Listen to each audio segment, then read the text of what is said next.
ಈಗ ನಾನು ಡಾಕ್ಟರ್ ಆಗಬೇಕು, ಹಾಗಾದ್ರೆ ಟಕ್ಕಂದ್ರೆ ಡಾಕ್ಟರ್ ಆಗಕ್ಕಾಗತ್ತಾ? What you have to do? What you have to do? You have to prepare your self.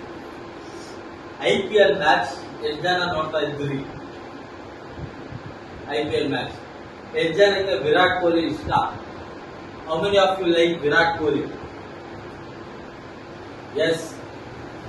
Why Virat Kohli every time he comes to bat, before he comes to bat, before he comes to the ground, ಅವನೇನ್ ಮಾಡ್ತಾನೆ?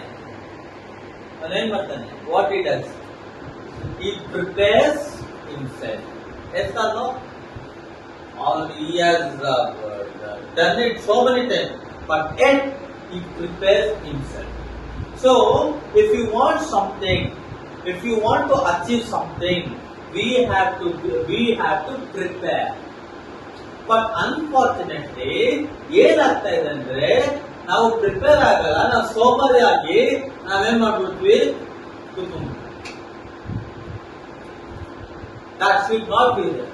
We have to, whether I pass, whether I fail, doesn't matter. I need to prepare myself. I need to prepare myself. That is most important. So, career is, it is going on. Till your death, your life should go on. ಇಲ್ಲ ನಾನು fail ಆಗ್ಬಿಟ್ಟೆ ಅಂದ್ಬಿಟ್ಟು ಮೂಲೆಯಲ್ಲಿ ಕೂತ್ಕೊಳ್ಳೋಕ್ಕಾಗತ್ತಾ? ಕೂತ್ಕೊಂಡ್ರೆ ಏನಾಗುತ್ತೆ? ಯಾರನ್ನ ಕೊಡ್ತಾರೆ? Your parents will be for certain days, certain years.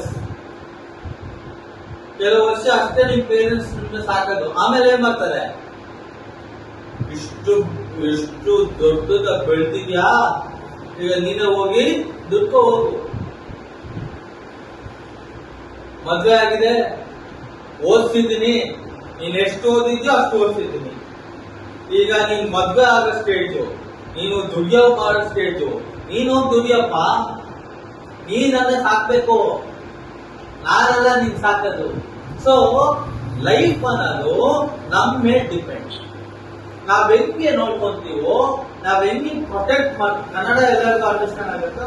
Kannada, English